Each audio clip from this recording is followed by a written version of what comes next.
بات تو کرتے ہوئے نظر آتے ہیں کہ بارش موسم پر کیوں نہیں ہوتی. ابھی 5-6 مہینے کا مسلسل وقفہ گزرا کہ اللہ کی طرف سے رحمت کی بارش نہیں آئی. یہ کیوں؟ الحمدللہ وکفی وسلام علی سید الرسل وخاتم الانبیاء. اما بعد فقد قال الله سبحانه وتعالى في القرآن المجيد والفرقان الحميد فقلت استغفروا ربكم إنه كان غفارا يرسل السماء عليكم مدرارا ويمددكم بأموال وبنين ويجعل لكم جنات ويجعل لكم أنهارا. وقال الله سبحانه وتعالى قل يا عبادي الذين أسرفوا على أنفسهم لا تقنطوا من رحمة الله إن الله يغفر الذنوب جميعا. وقال الله تعالى وَإِذَا سَأَلَكَ عِبَادِي عَنِّي فَإِنِّي قَرِيبٌ أُجِيبُ دَعْوَةَ الدَّاعِ إِذَا دَعَانِ فَلْيَسْتَجِيبُوا لِي وَلْيُؤْمِنُوا بِي لَعَلَّهُمْ يَرْشُدُونَ. صدق الله العلي العظيم وصدق رسوله النبي الكريم الأمين ونحن على ذلك لمن الشاهدين والشاكرين والحمد لله رب العالمين. يا رب صل وسلم دائما أبدا على حبيبك خير الخلق كلهم هو الحبيب الذي ترجى شفاعته لكل حول من الأحوال مقتحم. اللهم صل على محمد وعلى آل محمد كما صليت على إبراهيم وعلى آل إبراهيم إنك حميد مجيد. اللهم بارك على محمد وعلى آل محمد كما باركت على إبراهيم وعلى آل إبراهيم إنك حميد مجيد. میرے واجب الاحترام قابل صد افتخار بزرگان دین برادران ملت، تمام تر حمد و ثنا بڑھائی بزرگی کبریائی عظمت شان شوکت اور رفعت و بلندی اس خداوند متعال کے لیے ہے جو تمام جہانوں کو اپنی کامل قدرت کے ساتھ چلانے والا ہے. اور درود و سلام عقیدت و محبت امام الانبیاء فخر الرسل جناب محمد الرسول اللہ صلی اللہ تعالی علیہ وسلم کی ذات مقصود و محمود پر جو وجہ کائنات اور منبع ہدایت ہیں. سامعین محترم، آج پوری دنیا کے انسانوں کا بالعموم اور تمام عالم اسلام کے مسلمانوں کا بالعموم بالخصوص یہ مسئلہ بن چکا ہے کہ ہمارے معاشرے سے سکون ختم ہو چکا ہے. مال و دولت کی کمی نہیں ہے، سہولیات کی کمی نہیں ہے، اسباب کی کمی نہیں ہے، لیکن سکون زندگی میں نہیں ہے. قارون تھا نا، قارون، اس کے بارے میں قرآن کریم میں آتا ہے کہ اس کے پاس اتنا خزانہ تھا کہ اس کے خزانے کی چابیاں ایک جماعت اٹھا کے چلتی تھی. چابیاں، اس کے پاس بڑا مال تھا. لیکن اگر آج قارون کو زندہ کر کے اس کو بتلایا جائے کہ کسی انسان کی جیب میں پڑے ہوئے اے ٹی ایم کی طاقت تمہارے اس خزانے سے بھی زیادہ ہے تو اس پر کیا بیتے گی؟ کیسر و کسرا کو اپنے محل پر اور اپنے تخت پر اور اپنے جائیداد پر بڑا ناز تھا کہ یہ ہمارے پاس ہے، کسی کے پاس نہیں ہے. لیکن اگر اس کے بالمقابل آج آپ کے یا میرے ڈرائنگ روم کے اندر پڑا ہوا صوفہ اس سے زیادہ آرام دہ بھی ہے، سکون والا بھی، تو اسباب پہلے سے بہتر موجود ہیں، مال پہلے سے زیادہ موجود ہے، سہولیات پہلے سے زیادہ موجود ہیں، لیکن اطمینان نہیں ہے، سکون نہیں ہے. لوگ خودکشی کرتے ہیں، کیوں؟ کیا مال نہیں ہے ان کے پاس؟ ایسا نہیں ہے، مال موجود ہے، دولت موجود ہے، اولاد موجود ہے، اسباب موجود ہیں، لیکن باوجود اس بات کے لوگ خودکشی کر رہے ہیں، زندگی میں سکون نہیں ہے۔ اور پھر لوگ یہ سمجھتے ہیں کہ شاید اس کا کوئی ظاہری حل ہے، ہم اس کو تلاش کریں، کوئی بینک بیلنس بنا لیں، کوئی بہت بڑا گھر، کوئی بلڈنگ، کوئی عمارت کھڑی کر لیں، شاید ہمارا کام آسان ہو جائے۔ لیکن نہیں میرے دوستو، سکون کا تعلق دل کے ساتھ ہے، اور دل کا اور روح کا تعلق اللہ کے ساتھ ہے، اللہ کے قرآن کے ساتھ ہے، اللہ کے ذکر کے ساتھ۔ الا بذکر اللہ تطمئن القلوب، میں نے تمہارے دلوں کا سکون، چین اور اطمینان اپنی یاد اور اپنے ذکر کے ساتھ وابستہ کر دیا ہے، اس کے بغیر تمہیں سکون اور چین نہیں ملے گا۔ یہ جو بے سکونی ہے، بے اطمینانی ہے اور پریشانی اور غم کا ماحول ہے، اس کے پیچھے اگر کوئی چیز کار فرما ہے، اس کو تلاش کرنے کی کوشش کریں تو وہ گناہوں کی نحوست کے سوا کچھ بھی نہیں۔ معصیت، اللہ کی نافرمانی کتنی بڑھ چکی ہے۔ آج میں اور آپ یہ شکوہ اور یہ شکایت اور یہ بات تو کرتے ہوئے نظر آتے ہیں کہ بارش موسم پر کیوں نہیں ہوتی۔ ابھی 5-6 مہینے کا مسلسل وقفہ گزرا کہ اللہ کی طرف سے رحمت کی بارش نہیں آئی، یہ کیوں؟ کیا صرف اس لیے کہ ہماری سائنس ہمیں بتلا رہی ہے کہ خوش سالی آ رہی ہے، یا پھر اس لیے کہ میں نے اللہ کو ناراض کر رکھا ہے، میں نے اللہ کو ناراض کر دیا ہے؟ اور اللہ کو راضی کرنے کا ایک ہی طریقہ ہے، وہ توبہ اور استغفار ہے۔ اللہ سے معافی مانگنا، اللہ کے سامنے اقرار کرنا، یا اللہ میں نے یہ گناہ بھی کیا، میں نے یہ گناہ بھی کیا، میں نے یہ گناہ بھی کیا، اے میرے مولا تو مجھے معاف فرما۔ اللہ تعالیٰ قرآن کریم میں کیا ارشاد فرماتے ہیں کہ محبوب صلی اللہ علیہ وسلم اپنی امت سے آپ فرما دیجئے، حضرت نوح نے اپنی امت سے کہا فَقُلْ تُسْتَغْفِرُوا رَبَّكُمْ إِنَّهُ كَانَ غَفَّارًا۔ محبوب صلی اللہ علیہ وسلم آپ کی امت استغفار کرے، فقل آپ فرما دیجئے ان سے، استغفروا ربکم، تم اپنے رب سے معافی کے طلبگار بن جاؤ، اپنے رب کے سامنے عاجز و نیاجزی کو پیش کرو، اپنے آپ کو عاجز بنا کر اللہ کے دربار میں جاؤ، اپنے گناہوں کا اقرار کرو، اللہ سے کہو کہ یا اللہ آپ ہمیں معاف کر دو۔ فقل تستغفروا، تو اللہ تعالیٰ کیا فرماتے ہیں؟ انہ کان غفارا، میں تو بہت زیادہ معاف کرنے والا ہوں۔ وہ بنی اسرائیل کے اندر ایک بستی کے اندر ایک آدمی رہتا تھا، اور شرابی، زانی اور چوری، ڈکیتی، ہر برائی کے اندر وہ شخص مبتلا تھا۔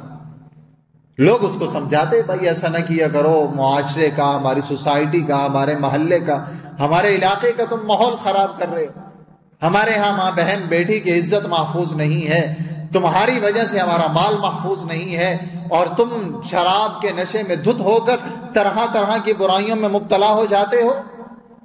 تو لوگ اس کو سمجھاتے رہے، لیکن اس کی سمجھ میں بات کوئی نہیں آئی۔ جب بات اس کو سمجھ میں نہیں آئی تو لوگوں نے آپس میں میٹنگ کی، مشاورت کی اور فیصلہ کیا کہ اس بندے کو ہم اپنی بستی سے باہر نکال دیں گے، اس کو اپنی بستی میں اب رہنے کا حق نہیں دیں گے۔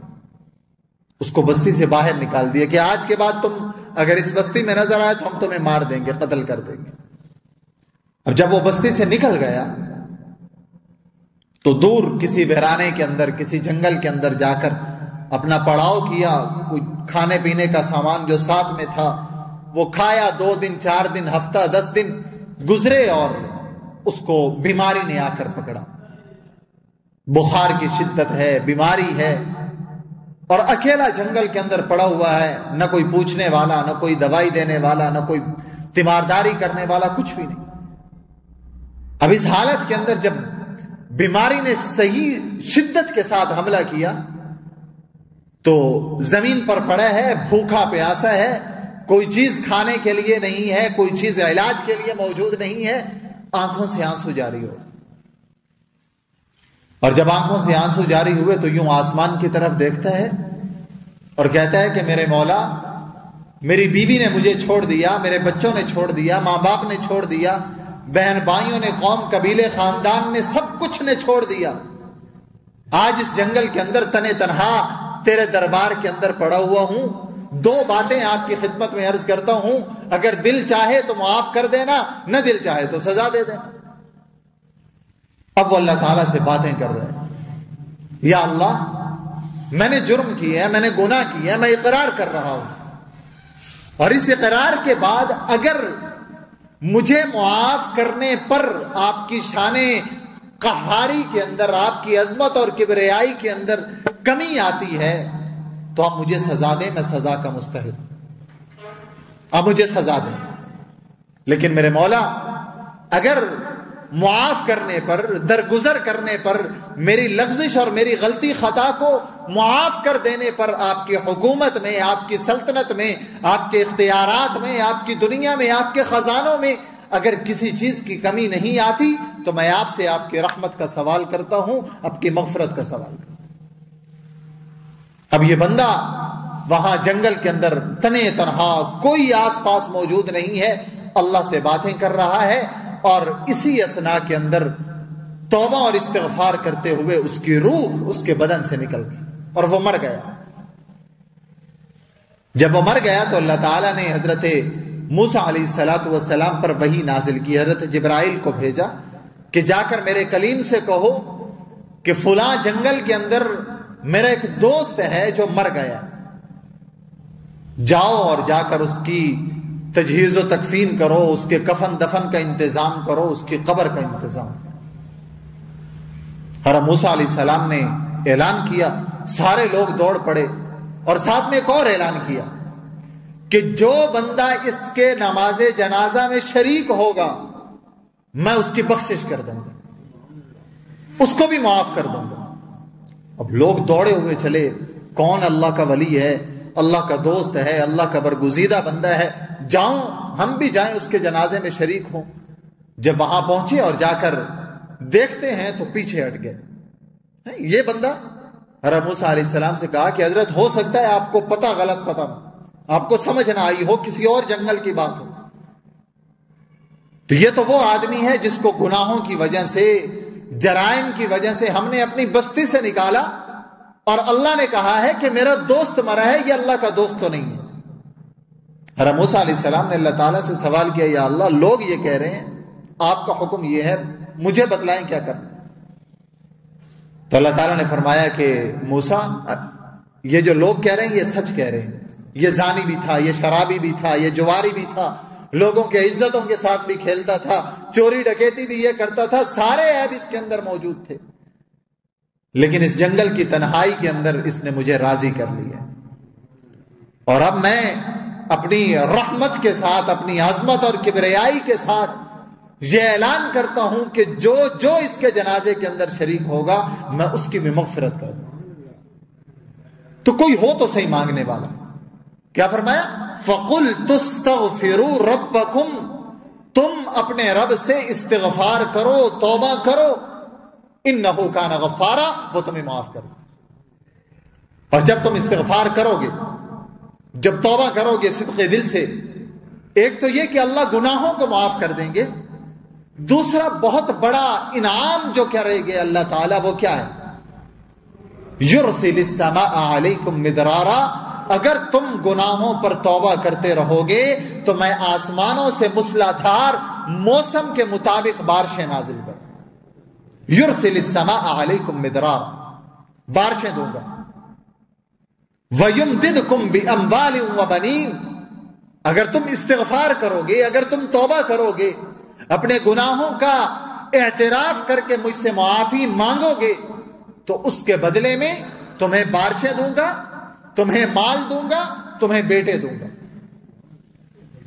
حضرت موسیٰ علیہ السلام کے زمانے میں قحط پڑ گیا، بارشیں نہیں ہوئی، خشک سالی پھیل گئی، زمین میں پانی ختم ہے، لوگ مر رہے ہیں، بارش نہیں ہو رہی.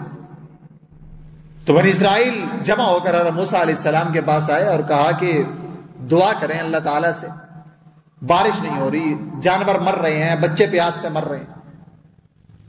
تو حضرت موسیٰ علیہ السلام نے واز فرمایا اور فرمایا کہ ہر کوئی اپنے پاس جتنے بھی جاندار ہیں ان سب کو لے کر اس بستی سے نکلو، ایک میدان کے اندر، کھلے میدان کے اندر. جب میدان میں پہنچے تو حضرت موسیٰ علیہ السلام نے کہا کہ معصوم بچوں کو ان کی ماؤں سے جدا کر دو، اور بکری کے بچے کو اس سے جدا کر دو، ہر جانور کا بچہ اس سے جدا کر دو، علیحدہ علیحدہ کر دو، اور میاں بیوی سب علیحدہ علیحدہ ہو جاؤ. جب ہو گئے تو اب بچے ماں کی یاد میں رو رہے ہیں، بکریاں ہیں، دوسرے جانور ہیں، وہ بلبلا رہے ہیں.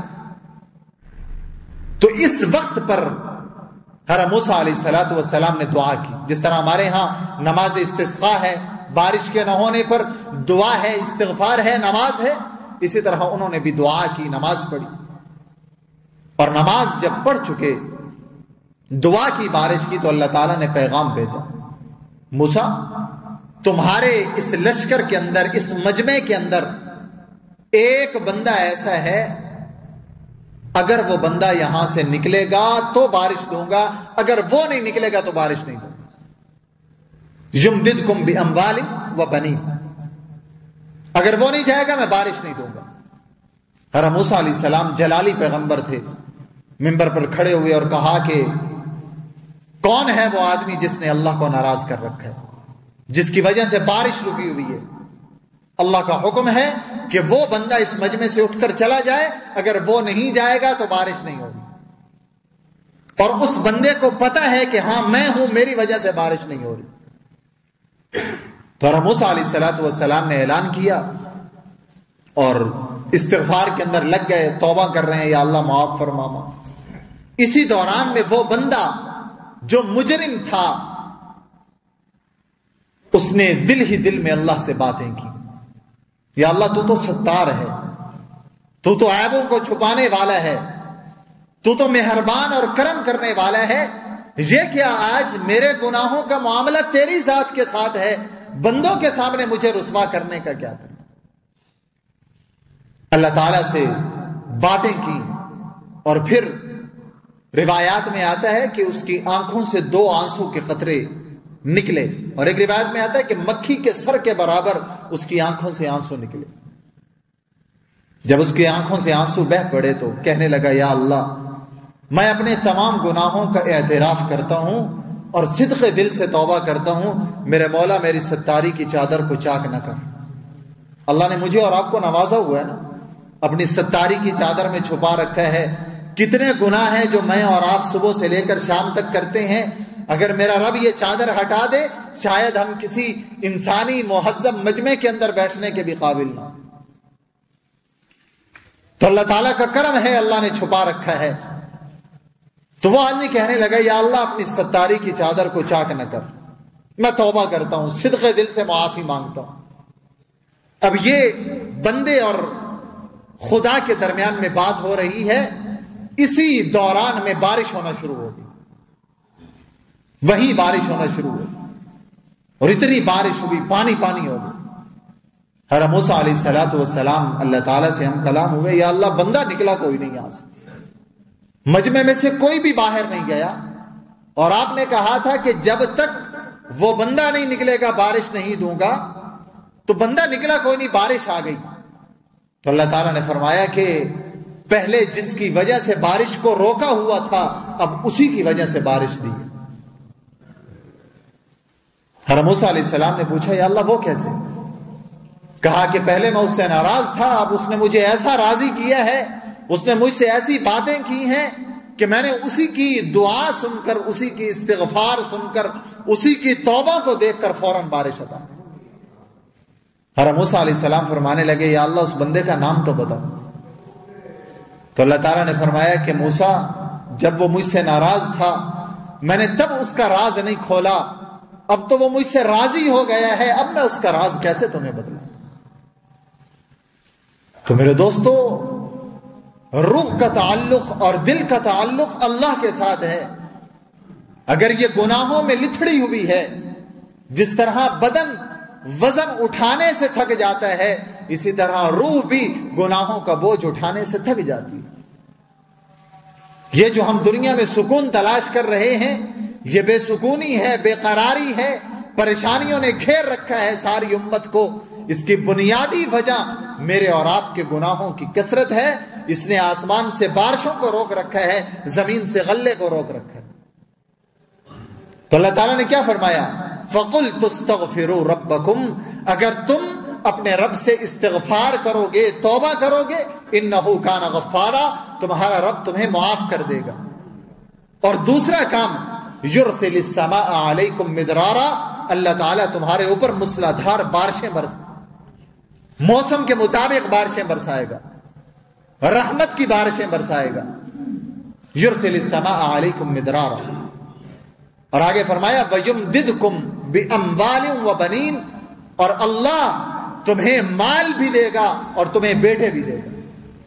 توبہ تو کرو۔ وَيُمْدِدْكُمْ بِأَمْوَالٍ وَبَنِينَ وَيَجْعَلْ لَكُمْ جَنَّاتٍ وَيَجْعَلْ لَكُمْ أَنْهَارًا، اللہ تمہارے باغات کو پھلوں سے لد دے گا اور تمہاری نہروں کو پانیوں سے بھر دے گا۔ کرنا کیا ہے؟ استغفار کرنا، توبہ کرنی۔ رمضان المبارک کا بابرکت مہینہ آ رہا ہے۔ ایک یہ ہے کہ ہم یہ سوچیں کہ رمضان آئے گا پھر ہم توبہ کریں گے۔ رمضان کو مہمان کہا جاتا ہے۔ میرے اور آپ کے گھر کے اندر جب کسی مہمان نے آنا ہو تو مہمان کے آنے کے بعد ہم گھر کو صاف کرتے ہیں یا مہمان کے آنے سے پہلے گھر کو صاف کرتے ہیں؟ پتہ ہوتا ہے جی کل ہمارے مہمان نے آنا ہے، اس سے ایک دن پہلے گھر کی ہر چیز کو صاف کر دو، ہمارا بہت پیارا دوست آ رہا ہے، مہمان آ رہا ہے، رشتہ دار آ رہا ہے۔ میرے دوستوں، یہ رمضان کے چند دن بھی میرے اور آپ کے پاس مہمان بن کے آ رہے ہیں۔ ان کے آنے سے پہلے اپنے دل کی گندگی کو میں اور آپ صاف کریں، توبہ استغفار کریں، اللہ سے معافی مانگیں۔ یا اللہ جو غلطی خطا ہوئی اقرار کرتے ہیں، اعتراف کرتے ہیں، یا اللہ اس کو معاف فرما۔ اور جب ایک بندہ اللہ سے معافی مانگتا ہے، اللہ سے توبہ کرتا ہے، اللہ سے صلح کر لیتا ہے، اللہ کتنے خوش ہوتے ہیں۔ بخاری شریف کے اندر یہ روایت موجود ہے، آپ صلی اللہ علیہ وسلم نے مثال دے کر سمجھانے کے لیے فرمایا کہ جب کوئی بندہ اپنے گناہوں سے توبہ کرتا ہے اللہ اس پر کتنا خوش ہوتا ہے۔ فرمایا کہ اسی طرح جس طرح ایک آدمی کسی جنگل کے اندر جا رہا ہو، سفر کر رہا ہو اور صحرا ہو، اس کے پاس صرف ایک سواری یا اس کے پاس اونٹنی، اور اس نے اپنا سارا زاد راہ اس کے اوپر لادا ہوا، سارا سامان اس کے اوپر۔ یہ اگر آج کی زبان میں کہوں تو ایک آدمی کسی پہاڑی سفر پر جا رہا ہے اور اس کے پاس گاڑی ہے، گاڑی کے اندر اس کے کھانے پینے کا، پانی کا سامان ہے، وہ کسی جگہ رکتا ہے، کسی ہوٹل پر، خدا نہ خواستہ اس کے ساتھ کوئی حادثہ ہوا، کوئی آدمی آیا اس کی گاڑی چھین کر لے گیا اور وہاں پر کچھ بھی نہیں ہے، تنے تنہا اکیلا ہے۔ تو آپ صلی اللہ علیہ وسلم فرماتے ہیں جس طرح اس آدمی کی سواری گم ہو جائے اور وہ دیکھتا ہے ادھر ادھر کچھ بھی نہیں ہے، پریشانی کے عالم میں ادھر ادھر بھٹکتا پھر رہا ہے اور تھکاوٹ سے چور ہو کر، بھوک اور پیاس سے لاچار ہو کر کسی درخت کے ساتھ یوں ٹیک لگا کے بیٹھتا ہے اور کہتا ہے کہ ہاں اب میری موت ہے جو میرے انتظار میں کھڑی، مرنے کی امید باندھ لیتا ہے۔ اسی دوران میں اس آدمی کی آنکھ لگ جاتی ہے اور جب اس کی آنکھ کھلتی ہے اس کی اونٹنی، اس کی سواری ساز و سامان کے ساتھ اس کے سامنے کھڑی۔ جتنی خوشی اس بندے کو اپنی اس سواری اور اپنے سامان کو دیکھ کر ہوگی، جس کو اپنی موت کا امید ہو چکی تھی، اپنی موت کا یقین ہو چکا تھا، اس سے زیادہ خوشی اللہ کو اپنے بندے کے گناہوں سے توبہ کرنے پر۔ اور کیا فرمایا اللہ تعالیٰ؟ قل یا عبادی الذین، اے میرے گناہگار بندوں آؤ میرے پاس، یا عبادی الذین، اے میرے بندوں میرے پاس آؤ، اسرفوا علی انفسہم لا تقنطوا من رحمت اللہ، میری رحمت سے نا امید نہ ہو، مایوس نہ ہونا۔ یہ نہ دیکھو کہ میں نے گناہ کتنے کیے ہیں، یہ دیکھو کہ میری رحمت کا دریا کتنا وسیع۔ وَإِذَا سَأَلَكَ عِبَادِي عَنِّي فَإِنِّي قَرِيبٌ، تم میں سے جب کوئی بندہ میرے پاس آ کر سوال کرتا ہے تم مجھ سے مانگو، اس لیے کہ میں تمہارے قریب ہوں۔ عَنِّي فَإِنِّي قَرِيبٌ أُجِيبُ دَعْوَةَ الدَّاعِ إِذَا دَعَانِ، تم جو مجھ سے مانگو گے میں تمہیں عطا کر دوں گا۔ اور اس سے بڑھ کر اللہ سے کیا مانگنا ہو کہ اللہ سے آدمی اللہ کی رحمت کا سوال کرے، اپنے گناہوں کی مغفرت کا سوال کرے۔ تو اس لیے میرے دوستو، رمضان المبارک کے مہینے کے آنے سے پہلے استغفار کا اہتمام کریں، توبہ کریں، معافی مانگیں، اپنے دلوں کو پاک اور صاف کریں، کینے سے، بغض سے، عداوت سے، نفرتوں سے جو ہم نے گندگی اپنے اندر بھری ہوئی ہے، اللہ کو حاضر ناظر جان کر اخلاص نیت کے ساتھ توبہ اور استغفار کریں۔ اور استغفار کا مطلب صرف استغفر اللہ کہنا نہیں ہے، بلکہ استغفار کے لیے سب سے پہلا کام یہ ہے کہ جس گناہ میں میں اور آپ مبتلا ہیں اس گناہ کو سب سے پہلے ہم چھوڑیں، اور دوسرے نمبر پر زندگی میں کبھی بھی اس گناہ کو دوبارہ نہ کرنے کا عزم اور ارادہ کریں کہ یا اللہ زندگی میں یہ گناہ دوبارہ نہیں کریں، اور پھر اس کے بعد اعتراف ہو، توبہ اور استغفار ہو۔ دیکھیں اللہ تعالی ہماری پریشانیوں کو خوشیوں میں کیسے بدلتا ہے، ہمارے حالات کو اطمینان میں کیسے بدلتا ہے۔ آج ہر بندہ پریشان ہے، اگر کوئی ارب پتی ہے وہ اپنی دولت کے اندر پریشان ہے، اگر کوئی جھونپڑی میں رہنے والا ہے وہ اپنی جھونپڑی کے اندر پریشان ہے۔ کیوں؟ ہم سکون تلاش کر رہے ہیں دنیا کے اسباب میں۔ ہم یہ سمجھتے ہیں کہ شاید اگر میں نے اپنے کمرے کے اندر بڑا اے سی لگا لیا وہ میرے کمرے کو ٹھنڈا کر دے گا۔ یاد رکھیں، کمرے کے اندر لگا ہوا اے سی کمرے کے در و دیوار کو ٹھنڈا کر سکتا ہے، دل کے اندر گناہوں کی لگی ہوئی آگ کو ٹھنڈا نہیں کر سکتا۔ وہ تو اندر کی بے سکونی ہے، اور جس کا علاج اللہ نے اپنے قرآن کے اندر فرمایا، الا بذکر اللہ تطمئن القلوب، میرے بندوں اگر تم دل کا سکون اور اطمینان چاہتے ہو میرے پاس آؤ، میرا ذکر کرو، مجھے یاد کرو، نماز پڑھو، ذکر کرو، تلاوت کرو، میں تمہیں سکون عطا کروں۔ الا بذکر اللہ تطمئن القلوب، اس کے سوا سکون کے کوئی سوال نہیں۔ پوری دنیا کی جاہ و منقبت اگر کسی بندے کو مل جائے، دولت و شہرت اگر کسی بندے کو مل جائے، اس کی زندگی میں سکون نہیں آ سکتا مال و دولت کے ذریعے سے۔ جب بھی سکون ملے گا اللہ کی یاد کے اندر سکون ملے گا، اللہ کے سامنے جھکنے میں سکون ملے گا۔ اللہ سبحانہ و تعالی مجھے اور آپ کو صدق دل سے توبہ اور استغفار کرنے کی توفیق عطا فرمائے۔ رمضان سے پہلے اپنے دل کی دنیا کو صاف کرنے کی، پاکیزہ بنانے کی اللہ تعالی مجھے اور آپ کو توفیق